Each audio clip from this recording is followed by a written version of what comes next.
Soy Fernando Díaz Villanueva. Hoy es 19 de octubre de 2024 y esto es La Contracrónica.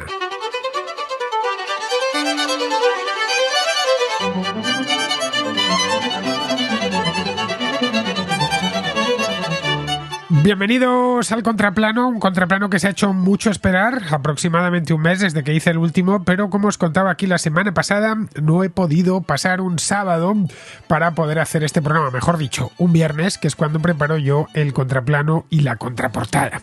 Bien, tengo unas cuantas películas de retraso, aunque hoy la cosa no va tanto de películas como de un director que hizo muchísimas películas, decenas, casi 140 películas. Me refiero a John Ford, que va a ser el protagonista del contraplano de hoy. Nos lo trae Javier de Zaragoza, vamos a escucharle ahora porque le hace una presentación muy buena, y aparte de eso, a ver si me entran como mínimo un par de películas más, o al menos una serie. Tengo también aquí un par de pelis, a ver cuánto me entra. Bueno, espero no enrollarme mucho con el tema de John Ford, porque a poco que hayáis escuchado el contraplano, siempre que pasa alguna película de John Ford me enrollo, y es un director que me gusta mucho, y ya sabéis que cuando me gustan mucho los directores o las películas, pues pasa que es como que me tiráis de la lengua, y no puede ser. En este caso Javier me va a tirar de la lengua muchísimo. Bien, os doy el número antes de meternos en harina, el número de WhatsApp de La Contra, para que enviéis vuestras notas de voz, vuestras críticas. Es el 690-827909. Ya sabéis, 34 delante en el caso de que estéis fuera de España, y respecto a la duración, pues 3-4 minutos yo creo que sería perfecto, es perfecto de hecho. Importante que no se escuche ruido de fondo, e importante también que para el contraplano enviéis películas, series, documentales e incluso videojuegos, que también entran. Por cierto, lo digo para que lo sepáis, vamos, que aquí solo entra este tipo de contenido, pues si lo son libros va a la contraportada, aunque el número de WhatsApp es exactamente el mismo. Bien, como no me quiero enrollar más aquí, porque ya me voy a enrollar ahora con lo de John Ford, terminamos aquí la introducción, ya sabéis, 690-827909, y pasamos ya de cabeza al contraplano.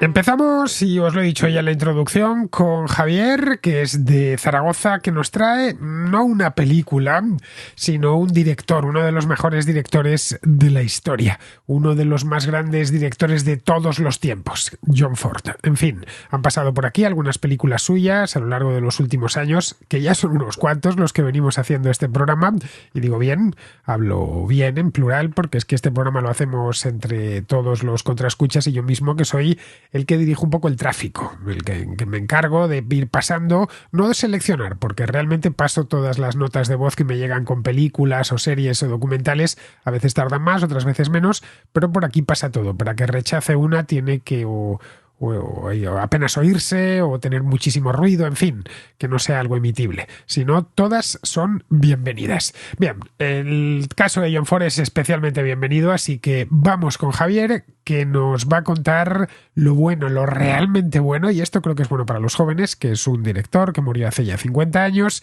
y que por lo tanto su cine se inscribe dentro de lo que se conoce como cine clásico, que es un cine que me da a mí la impresión que no se ve mucho, al menos entre la juventud en nuestros días. Pero bueno, que nos lo presente Javier. Hola, muy buenos días, Fernando. ¿Cómo estás, caballero? Te mando este audio para volver al contraplano. En 2020 te envié un audio acerca de por un lado La gran belleza de Paolo Sorrentino, y por otro lado The Rider de Zhang Yimou, y ahora vengo para recomendar un clásico como es John Ford, para muchos padres del cine, no tanto de la imagen en movimiento, pero sí del cine como arte consolidado, capaz de saltar del cine mudo al cine sonoro, y del cine en blanco y negro al cine en color, con una filmografía vastísima de, que se sepa, 140 y algo películas, si no recuerdo mal, y bueno, pues que nos ha dejado clásicos eternos, que al final los clásicos no son clásicos en tanto en cuanto se hicieron hace muchos años y no en tanto en cuanto han sido capaces de trascender, pues por su posibilidad de resonar en el alma humana y en nuestros más profundos anhelos.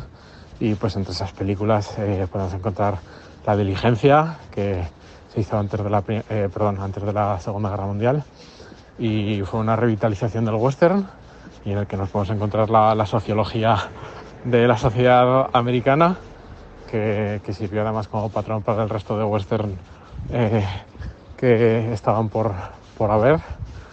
Y El hombre que mató a Liberty Balance, que creó a su vez el subgénero de western crepuscular, un homenaje a esa vieja sociedad ya desaparecida, la formación de la sociedad americana en el momento en el que el momento en que se empiezan a establecer las ciudades y deja de haber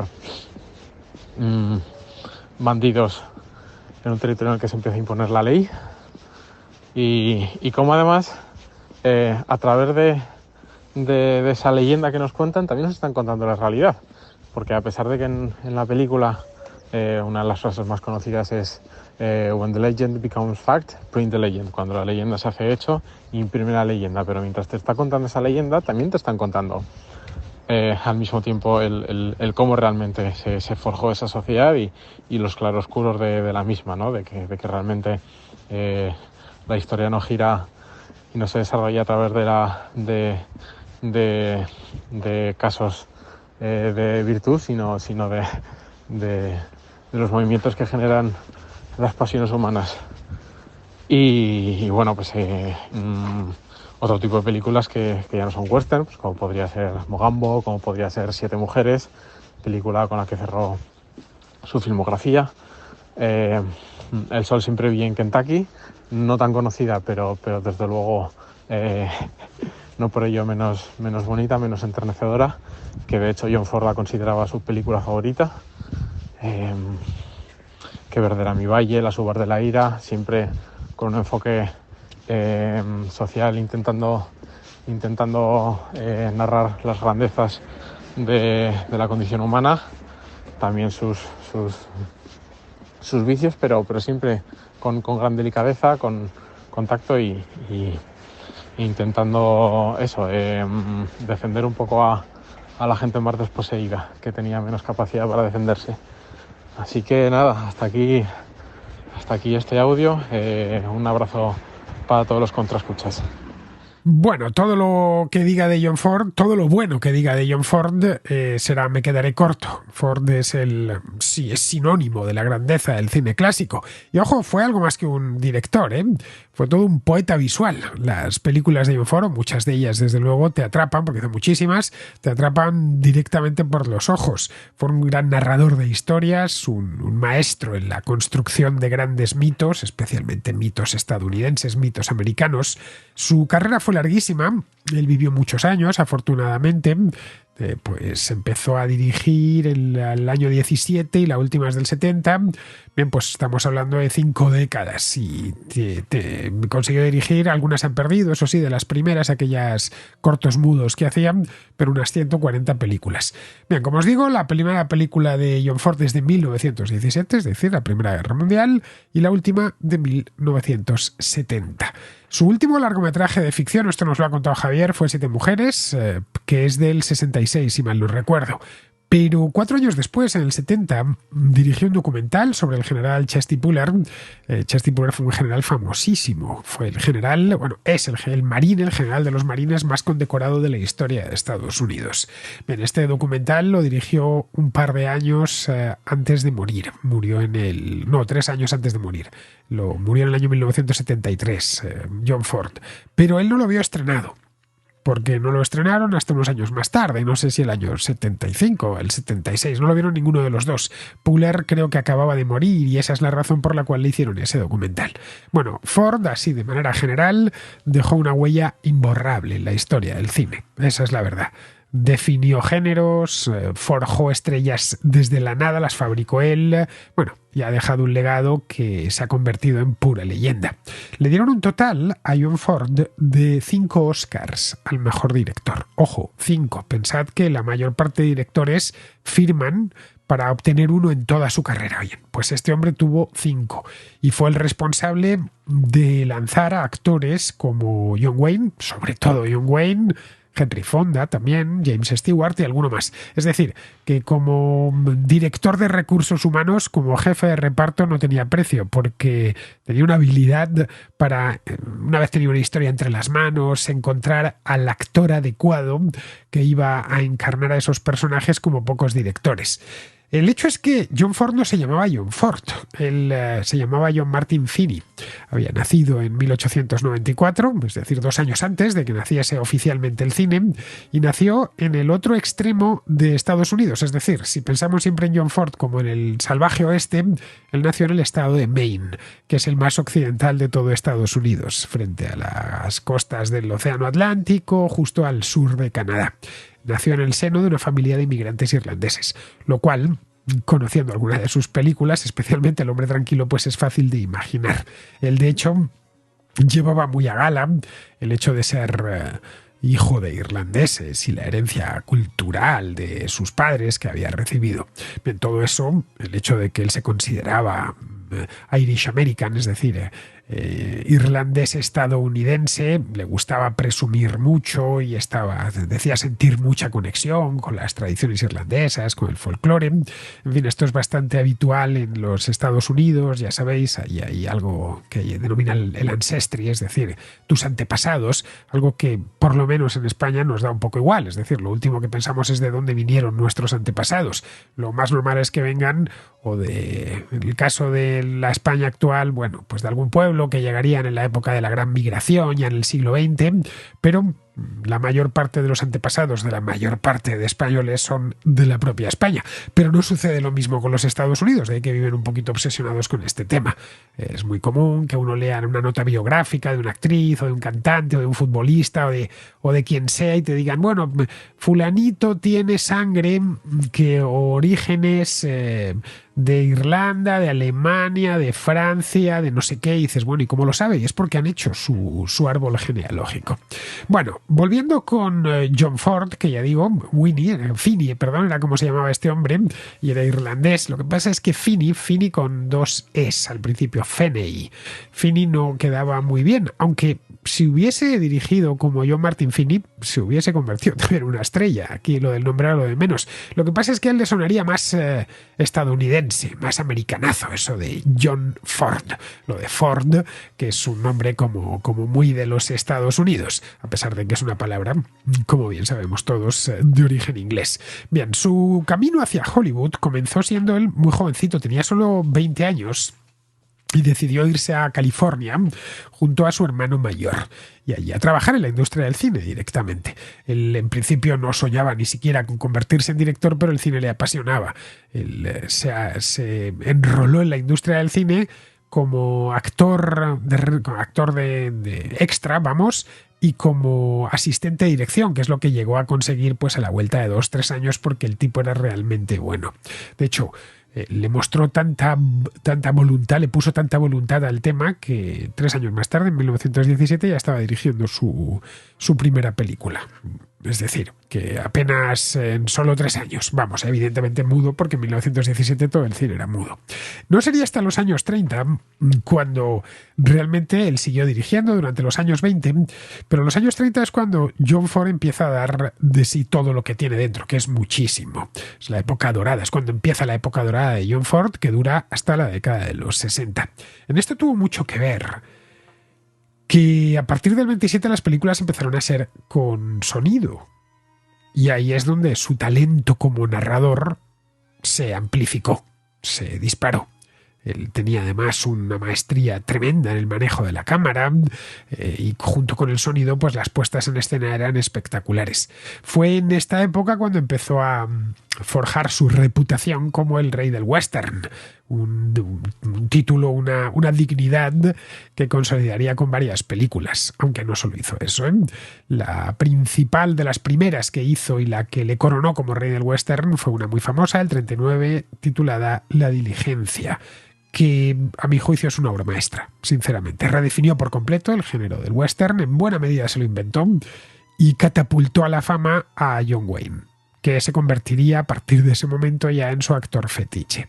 Es decir, las figuras de Wayne y de Ford están íntimamente unidas, en sus orígenes, incluso en los desarrollos de ambos, uno como director y el otro como actor.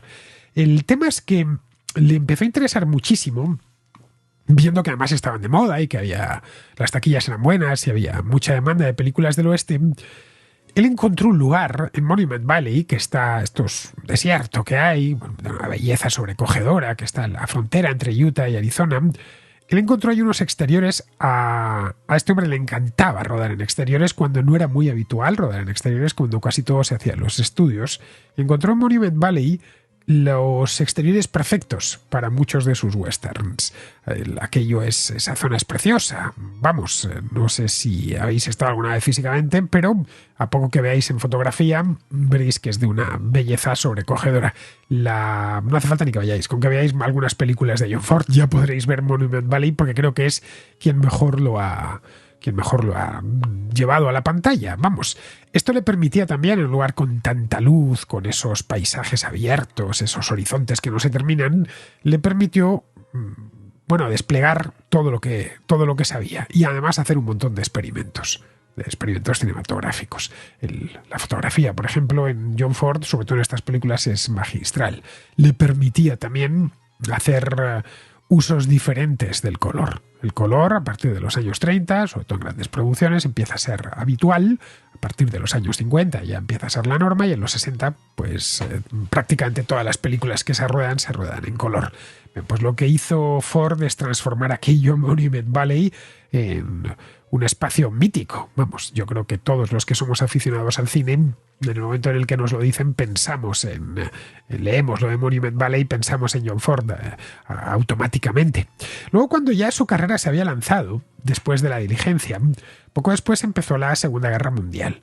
Y lo que hizo John Ford, junto a otros directores de Hollywood, todos muy famosos, fue sumarse al esfuerzo de guerra para hacer películas de propaganda que servían, entre otras cosas, para vender bonos de guerra, que es como se financió la Segunda Guerra Mundial en Estados Unidos. Y también servían para elevar el ánimo y la moral de la gente, claro. Veían en aquellas películas, películas de guerra en las que los buenos ganaban, en las que se intentaba transmitir que aquel esfuerzo merecía la pena, el why we fight, ¿no? El por qué luchamos. Bueno, pues luchamos por razones honorables y teniendo, como tenían los estadounidenses en aquel entonces, los mejores cineastas del mundo, pues hubiera sido una pena que no los hubieran utilizado, y los utilizaron. De hecho, John Ford, que llegó a ser comandante, creo, del ejército de Estados Unidos, como otros, que les iban con uniforme militar, con sus galones y todo. Hace unos años sacaron un documental estaba en Netflix, si mal no recuerdo, en el que hablaban de esta historia, de estos directores que se fueron para el campo de batalla, literalmente, porque estaban en la misma acción, a dirigir películas, sobre todo películas documentales, pero también hicieron muchísimas películas de ficción con el trasfondo de la guerra. Al propio John Ford le hirieron en un hombro, creo, o en un brazo, durante la batalla de Midway. También estuvo en el día D, es decir, en el desembarco de Normandía, con un equipo de grabación. Él estuvo en la playa de Omaha, exactamente, que fue la más sangrienta de todas, aunque no desembarcó en la primera ola. Creo que lo hizo en la segunda o la tercera, pero sí pudo ver cómo llegaban los primeros a la playa de Omaha. Volviendo a su etapa al margen de la guerra, que él tuvo que regresar ya a partir del 45, cuando termina la guerra, él se había consolidado ya como un director de westerns. Después de La Diligencia y el éxito que tuvo, pues todos esperaban que se dedicase a eso, que podría perfectamente John Ford haberse dedicado solo a los westerns. Ojo, no hubiera pasado nada, hubiera pasado la historia igual.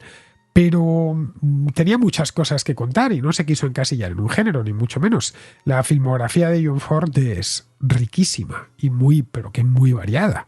Abordó con gran maestría y arte otros géneros, el drama histórico, la comedia, el cine bélico, por supuesto, el melodrama. Bueno, ahí tenemos las películas, algunas de sus películas fundamentales. Ahí tenemos Las uvas de la ira, que es del 40, que es un retrato conmovedor de la Gran Depresión sobre una obra de Steinbeck, o Qué verde era mi valle, que es creo que del 41 al 42, que es una evocación muy nostálgica de la vida en un pueblo minero de Gales, El hombre tranquilo ya expuesto después de la guerra, que pasó por aquí hace un tiempo, que es del 52, que es una comedia romántica preciosa, ambientada en Irlanda. Bueno, pues todo esto viene a demostrar su versatilidad, que era inmensa, y su capacidad para conectar con el gran público a través de historias que atravesaban las fronteras y los idiomas, porque estas películas de John Ford lo mismo eran populares en Estados Unidos que en Alemania, que en Italia, que en Francia o que en la propia España. Fue además un innovador en el lenguaje cinematográfico. El cine le debe muchísimo a John Ford. Su uso del montaje, su uso de la profundidad de campo, el movimiento de la cámara, sentó en buena medida las bases para el cine contemporáneo. Fue un maestro de la creación de atmósferas, del desarrollo de personajes complejos. Ojo, en películas de comerciales. Esta separación que tan habitual en Europa entre el cine comercial y el cine de autor, y entonces el cine comercial tiene que ser malo o al menos dejar algo que desear, mientras que el cine de autor es pura perfección en absoluto.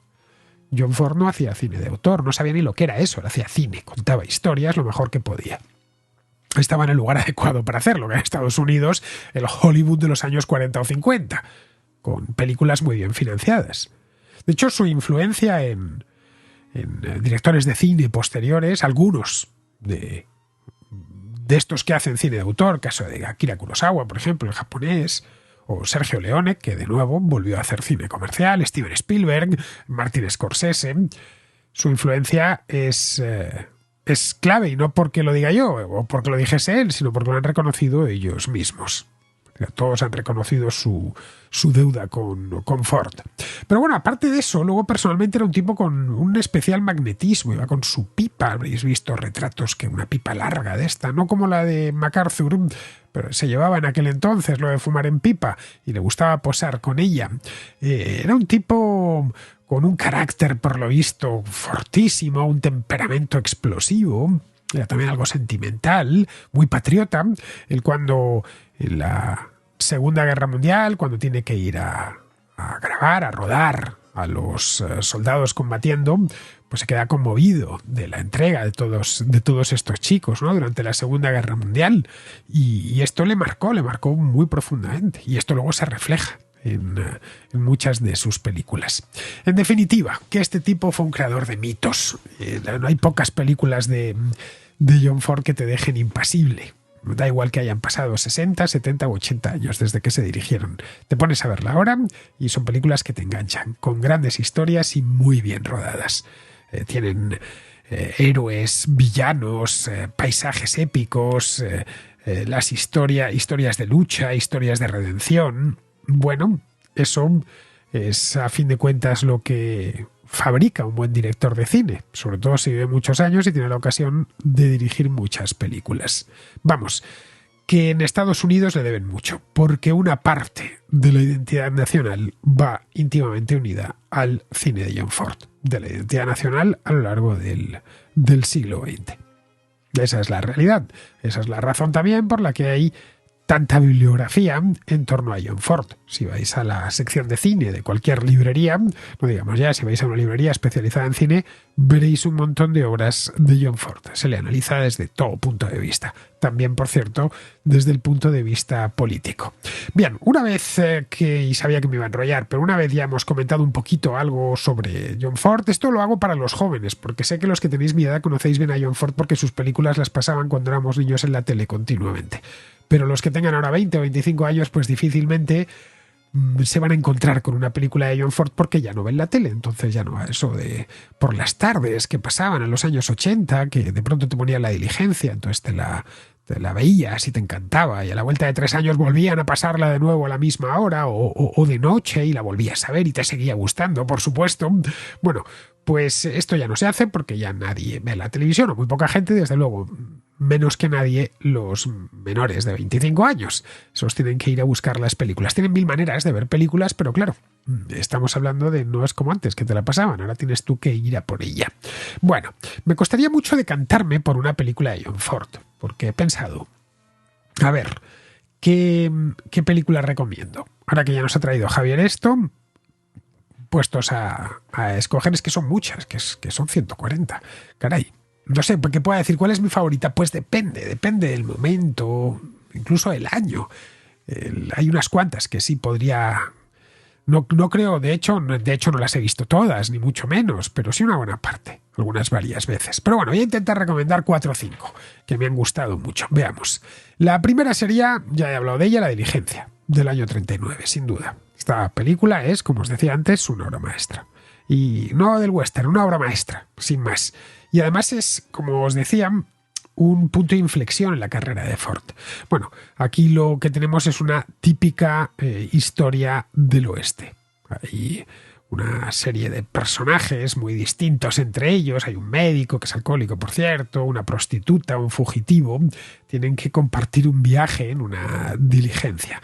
Y esa diligencia, por supuesto, es atacada por unos indios apache y tal. Bueno, La Diligencia es una película que está llena de acción como se hacía en el año 1939, es decir, no esperéis planos con dron, ni efectos especiales, ni nada de eso.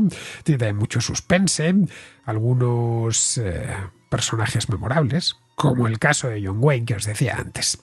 Bien, la segunda, ¿cuál sería? Pues a ver, Las uvas de la ira, por ejemplo, que ya he hablado de ella antes, que es de un año después, de 1940. Esta está, como os decía, basada en la novela esta de John Steinbeck, y es un drama sobre la Gran Depresión y cómo una familia de agricultores tienen que pelear por sobrevivir, nada más. Es una película hecha en blanco y negro que captura muy bien la crudeza de aquella época, una época que había vivido, estaba muy cerca del tiempo, estamos hablando de 1940, y es una historia pues prácticamente contemporánea. Una película que a poco sirve tanto Las uvas de la ira para disfrutar de una buena historia como para hacer un poco de cine documental de lo que fue aquella Gran Depresión, que claro, queda acá casi ya a 100 años vista. Una tercera, pues podríamos quedarnos con El hombre tranquilo. Ya ha pasado por aquí hace no mucho, además es una película de 1952, en fin, ¿qué queréis que os diga? Una joya del cine clásico. Una comedia romántica ambientada en la Irlanda rural. Os la conté un poco por encima. Está John Wayne de nuevo, que interpreta a un boxeador americano que se ha retirado ya y que quiere cambiar de vida. Entonces regresa a su tierra natal en busca de paz y de tranquilidad. Bueno, tened en cuenta que el propio Ford era también de origen irlandés, sus padres. Bueno, la cuestión es que llega a Irlanda buscando eso, paz y tranquilidad, pero ahí encuentra lo contrario, porque comete el error, entre comillas, de enamorarse de una mujer de carácter fortísimo, que es Maureen O'Hara, y a partir de ella se ve envuelto en todas las disputas locales, que son muchas más de las que uno se puede imaginar en un pueblito tan pequeño de Irlanda. Bueno, es una película fantástica, ya hablé, ya le eché muchas flores el otro día cuando pasó por aquí. Tiene de todo, tiene humor, tiene amor, tiene paisajes bonitos de Irlanda. Está rodada en color, que el paisaje irlandés pues lo pide. Irlanda es un país precioso, especialmente en verano. La campiña irlandesa, bueno, es del estilo de la que podemos encontrar en Inglaterra, y el verano es el mejor momento para ir allí, para poderlo ver y disfrutarlo. Bueno, pues consigue John Ford transmitirlo bastante bien. Lo bonito que es aquel país, pero lo complicada que puede llegar a ser tu vida allí si cometes ciertos errores, como os decía antes, como el que cometió John Wayne en esta historia. ¿Cuánto llevamos? 3, ¿no? Bueno, vamos con una cuarta. A ver, la cuarta podría ser Centauros del Desierto. Esta es del 56. Para muchos es la mejor película de John Ford. Yo no sabría decirlo, pero para muchos siempre lo dicen. La mejor, la cumbre de Ford es Centauros del Desierto, que le pilla además ya en plena época de madurez cinematográfica y profesional. Bueno, este es un western de nuevo y uno de los mejores que dirigió, eso sin duda. Y bueno, pues aquí lo que tenemos es un western de nuevo de corte clásico. De nuevo tenemos a John Wayne, que interpreta a un veterano de la guerra civil, que está buscando a bueno, pues a su sobrina, que le han secuestrado unos indios. Ya está, a partir de ahí la película pues se desarrolla. No os quiero contar más, pero vamos, esta película también era de esas de sobremesa, de hace muchos años. Esta de Centauros del Desierto. Bien, vamos a meter una quinta que también la ha citado Javier en su nota de voz, que es Mogambo. Mogambo, claro, no por nada, Mogambo es buena, pero es que sale un poco del género. Me he metido dos westerns. Esta sería del género de aventuras, eso sí, con mucha tensión romántica. Bueno, Mogambo significa pasión, creo que en suajili o en uno de estos idiomas africanos. Tiene un reparto fantástico, está Clark Gable, Ava Gardner y Grace Kelly. Bueno, la trama se desarrolla en África, la África subsahariana, donde un tipo llamado Victor Marswell, que está interpretado por Clark Gable, es un cazador profesional de estos que cazaban en África para vender animales a los safaris a los zoológicos, y además servía de guía es el África de los años 50, claro que nada tiene que ver con el África todavía colonial, ¿no? Con el África de nuestro tiempo. Bueno, pues este hombre está allí, un Clark Gable maduro, de 50 y tantos años, un hombre extraordinariamente atractivo, y claro, se le presentan dos mujeres de una belleza extraordinaria. Por un lado, Grace Kelly, que es una dama de la alta sociedad que llega con su marido en una expedición que quieren, bueno, pues observar o estudiar unos gorilas o algo así, y le contratan a Victor Marswell para que les lleve a verlos, el que se conoce aquello como la palma de su mano. Y luego está Ava Gardner, que es una mujer aventurera y seductora, con un pasado un poco turbio, y que naturalmente termina enrollada con Clark Gable, como no podía ser de otro modo, y nada más empezar ya lo sabes. Bueno, en España, como eso del adulterio, recordemos, 1953, es decir, en pleno franquismo. De hecho, la parte más dura probablemente del franquismo fue los 40 y la primera mitad de los 50. Como eso del adulterio era algo que no podía salir del cine, porque Grace Kelly también, en fin, termina enamorada de Clark Gable, y no podía salir en el cine eso de que, bueno, una mujer era adulterio femenino, sobre todo, era infiel a su marido. Pues nada, los censores lo que hicieron, de una cosa realmente graciosa. Yo me enteré de esto hace muchos años y me quedé sorprendido, porque lo que hicieron fue meter la tijera y hicieron pasar, para eliminar el adulterio, Ojo, cambiaron los diálogos, alteraron los diálogos para que Grace Kelly no fuese una adúltera. Así que hicieron pasar la relación con su marido como si fuese su hermano. Es decir, que sustituyeron un adulterio por un incesto, que es muchísimo peor. En fin, para que no cantase mucho, lo que hicieron fue eliminar un plano en el que aparecía el dormitorio con solo una cama.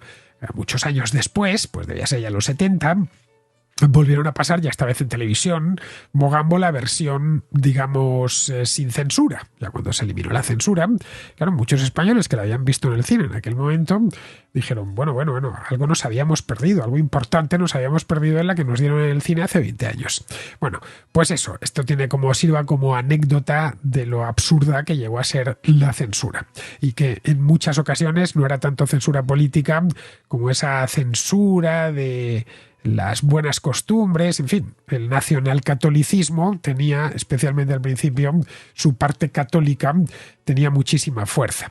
Bueno, como os advertí al principio, ya sabía que me iba a enrollar, he metido 5 películas, que no está mal, os dejo estas 5 pelis, una selección minúscula de la obra de John Ford, que es grandísima.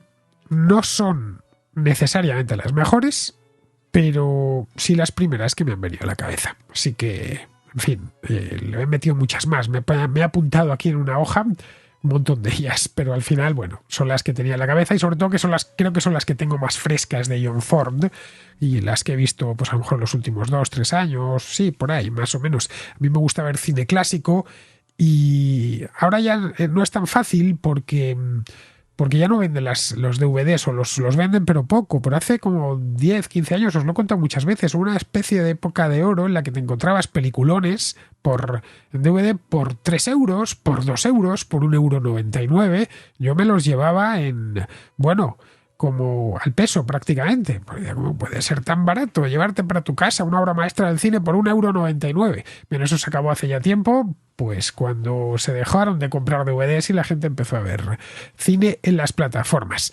Bien, pues ahí os dejo esas 5 películas. Si no habéis visto ninguna, os lo digo ya, vais a disfrutar y mucho las 5.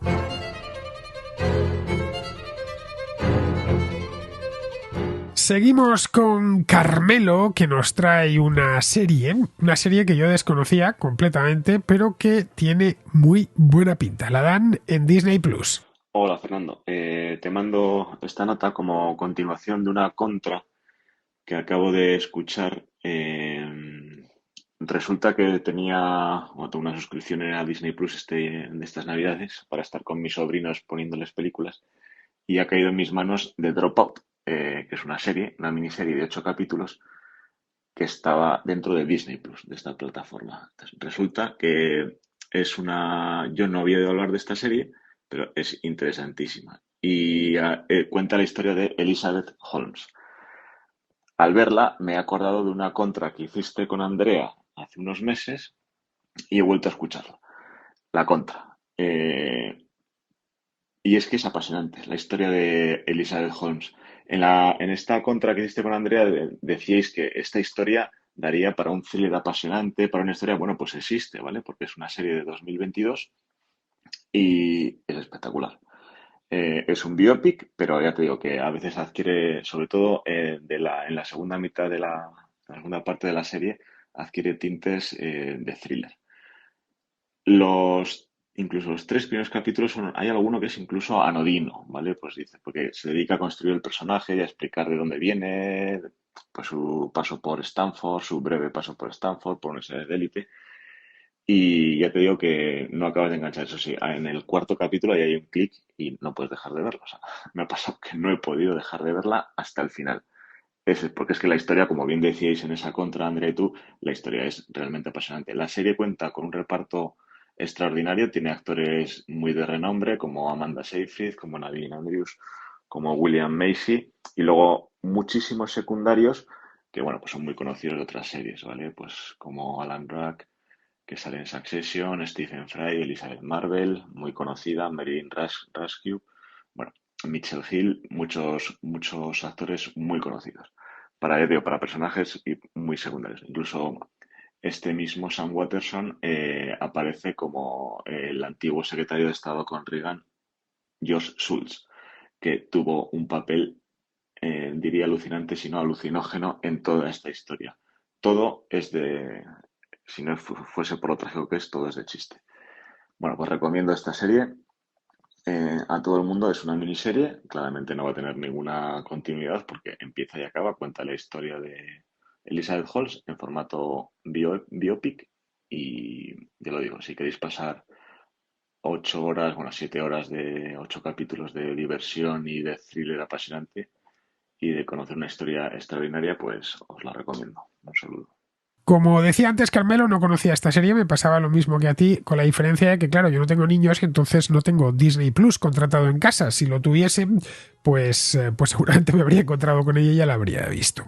He tenido que ir a buscarla, de hecho, a la página de Disney, porque no sabía que se hubiera hecho una serie de ficción sobre la historia de Elizabeth Holmes. Lo que yo sí he visto sobre esta mujer, y creo que lo comentamos en aquel programa, es un documental que hizo HBO hace unos años sobre su historia.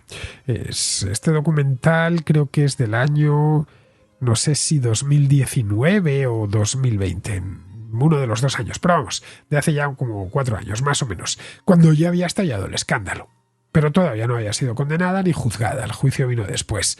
Pero bueno, la historia es lo suficientemente buena como para dedicarle una serie, vamos, de eso no me cabe la menor duda. En este caso una miniserie de 8 capítulos. En la página de Disney, quiero buscarlo, como te digo, nos cuentan lo siguiente sobre la serie. Esto es textual, extraído de la página de Disney. Dinero, amor, tragedia, engaño. De la mano de la productora ejecutiva Elizabeth Meriwether, The Dropout es la historia de Elizabeth Holmes y Theranos, una increíble historia de ambición y fama que salió tremendamente mal. Cómo la mujer multimillonaria más joven del mundo lo perdió todo en un abrir y cerrar de ojos. La actriz que interpreta a Holmes se llama, lo estoy viendo aquí, Amanda Seyfried. Y y la desconocía por completo. Es una actriz jovencísima, pero es que se parece a Holmes. La ha buscado, evidentemente, una actriz, y tratándose de algo tan contemporáneo, porque es que la acaban de meter en la cárcel. Vamos, estoy viendo aquí, esto se estrenó en 2022, vamos, que tiene un par de años. Bueno, pues esta actriz tiene unos ojos azules inmensos y es así rubia, jovencita y con aspecto de no haber roto un plato en su vida. Bueno, este programa sobre Elizabeth Holmes y la estafa de Teranos, que comenta Carmelo, lo hicimos pues antes del verano del año pasado. No me acuerdo el día, pero todavía no habíamos, era a finales de la primavera, por ahí. Y lo hice porque acababa de ingresar en prisión Elizabeth Holmes. Esa fue la percha actualidad que escogí. A ver, que yo sepa, no ha salido de prisión. Me habría enterado en el caso de que la hubiesen soltado antes de tiempo. Y además, eso no es habitual en la justicia estadounidense. Vamos, que tendrá que cumplir, creo que eran 11 años a los que le condenaron, salvo que se beneficien de alguna rebaja. Pues ya sabes, por buen comportamiento. Pero tratándose de Estados Unidos, por mucho buen comportamiento que tengas, si te han condenado a 11 años, de menos de 8 o 9 años de prisión no te vas a librar. Te van a hacer a lo sumo un recorte, la parte final y ya. Y en este caso, que bueno, la mujer lo que hizo fue estafar. Evidentemente, aparte de los 11 años de cárcel, ha tenido que pagar una auténtica fortuna en indemnizaciones. Bien, la serie que nos recomienda Carmelo la tenéis en Disney, se titula The Dropout, auge y caída de Elizabeth Holmes, y por lo que veo aquí en Just Watch, lo tengo aquí cargado, solo se puede ver ya en Disney Plus. No hay ninguno más, ni alquiler, ni nada de nada. Si queréis ver esta serie, pues lo tenéis en Disney Plus. Ya sabéis que Disney Plus hizo una cosa hace 2 o 3 años, que es para tratar de quitarse la idea o quitarse esa fama que tenía de que solo llevaban contenidos para niños o como mucho para adolescentes. Y que, claro, eso a muchos padres les refrenaba. Mal que bien es una suscripción mensual, que es un dinerito. Pues puestos a elegir, casi pues tomamos Netflix o cualquier otra que también tienen algo de programación infantil, ¿no? Y empezaron a meter contenidos para adultos. Esto os aseguro que no tiene nada, la historia de Teranos y Elizabeth Holmes no tiene absolutamente nada de niños. Bien, pues esta serie vendría a ser eso. Ese tipo de contenido que está haciendo Disney Plus o que está pasando Disney Plus, con la idea de que los padres, además de los dibujos animados y las películas de niños, pues tengan algo para ver. Bien, es una miniserie de 8 capítulos de 1 hora de duración, como nos ha dicho Carmelo. Y vamos a pasar ya con la última, para que veáis que me entra algo más. Vamos ahora con Heidi, que es de Colombia, que ha visto Oppenheimer y Barbie, las 2 seguidas además, y nos cuenta lo siguiente de lo que fue la sensación cinematográfica del año pasado. Bueno, tal sensación que la dieron en llamar Barbenheimer. Hola Fernando, ¿cómo estás? Bueno, por motivos de viaje, tuve que estar fuera de Bogotá y hay lugares en mi hermosa Colombia donde no es muy buena la señal de celular. Me perdí un poco la discusión sobre Oppenheimer, pero pues digamos que yo hice el plan Open Barbie y pues te voy a contar mi apreciación de las 2 películas. Oppenheimer me pareció una película maravillosa. La música me impactó bastante. La forma en que se manejaban las historias, el color, bueno, fue genial. Para mí, los 2 puntos de la película que más me impactaron fue pues cuando se tiene que detonar la bomba de prueba, y pues que no se tenía la certeza de saber, primero, si iba a funcionar y segundo, de no pues destruir la atmósfera del planeta. O sea, me pareció que la persona que apretó el botón tenía una responsabilidad en sus manos gigante, y pues la historia personal de Oppenheimer, bueno, es encantadora. O sea, la película para mí fue lo mejor. Ya con el tema de Barbie, sí, la verdad, pues fue una película tediosa, no tiene mucha gracia, o sea, no es cómica. Básicamente para mí, es un comercial largo donde podemos ver todas las gamas de Barbie que pues han salido desde hace muchos años, y pues el mensaje que deja de que el mundo está dirigido por hombres que no tienen como que básicamente tienen un cerebro unineuronal entre todos, y pues cuando están en el mundo real, no sé, no sé, no me impactó para nada. O sea, digamos que con el poder que tenía esta película, pues obviamente sí tenía que estar dirigido a un ámbito más feminista, pero pues el mensaje no es el mejor. ¿Por qué? Porque cuando regresan nuevamente al mundo de Barbie, pues los hombres siguen doblegados y no es el mensaje, o para mí no es el mensaje. O sea, yo soy una mujer que lucha día a día por eh, proteger los derechos de las mujeres y siento que no es una competencia, que no es que aquí tenga que mandar a alguien, sino convivir y estar en igualdad de condiciones. Entonces, no sé, no pude con esa película. Incluso, pues como pues, salí de Oppenheimer a ver Barbie, hasta en unos pedazos me estaba dando sueño y no, la verdad, pues no, imaginaba más, me decepcionó bastante. Y pues Oppenheimer sí, uf, creo que está en mi top de películas favoritas. De estas dos películas, Heidi, se ha hablado mucho en el contraplano a lo largo del último año. Fueron, como decía antes, la sensación cinematográfica del año 2023, del verano de 2023 exactamente. Este año la industria no ha tenido tanta suerte. El año pasado se llenaron los cines. Este año ha habido sus estrenos y ha habido sus taquillazos, pero no al nivel de lo que fue el año pasado. Yo en aquel momento solo fui a ver al cine Oppenheimer. De hecho, hasta hice un vídeo con Javier Rubio. No sé si lo recordáis, que nos fuimos allá al cine Proyecciones en la calle Fuencarral y al salir, pues comentamos cómo había sido la película. Yo la tenía, todavía estaba caliente y me había encantado. Bueno, es que me encantó. La película la he vuelto a ver y me gustó muchísimo. De hecho, le dedicamos, creo que fue un mes más tarde, una cosa así, un contraplano a Oppenheimer. Luego, respecto a Barbie, a ver, también ha pasado varias veces por el contraplano y ha gustado a pocos contraescuchas, por no decir que no ha gustado a ninguno. Yo no quería opinar sobre ella porque no la había visto, tardé de hecho bastantes meses en verla. Como os contaba antes del verano, coincidió, esto fue en el mes de marzo, que tenía que volar hasta la República Dominicana.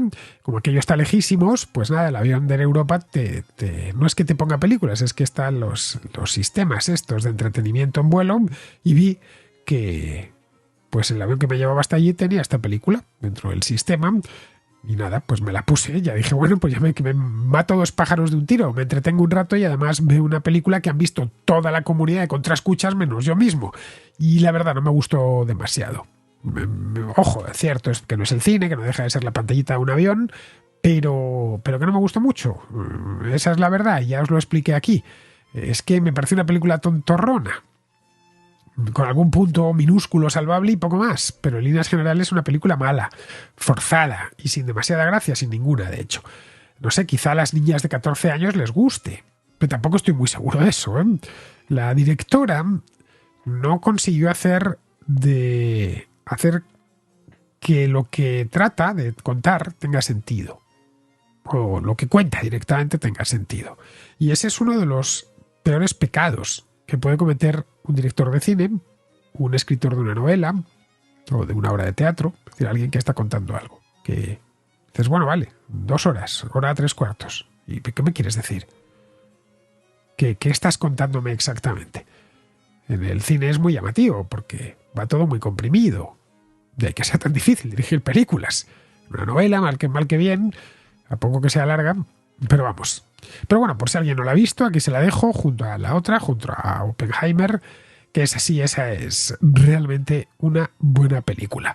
De esas que dentro de 50 años se seguirán viendo. Me refiero naturalmente a Oppenheimer, no a Barbie. Aunque bueno, quizá Barbie queda para el día de mañana como ejemplo de película mala, ¿no? O de película del momento mala, que la vean nuestros nietos y digan con qué tonterías andaban nuestros abuelos. Fijaos que esas tonterías alumbraron películas tan rematadamente malas como esta. Bien, queridos, pues con esto terminamos ya el contraplano de hoy, un contraplano dedicado pues casi entero a John Ford. He metido 2 notas de voz más para que no se me acumulen demasiadas, pero vamos, que este es el contraplano de John Ford. He sacado algunas películas del maestro.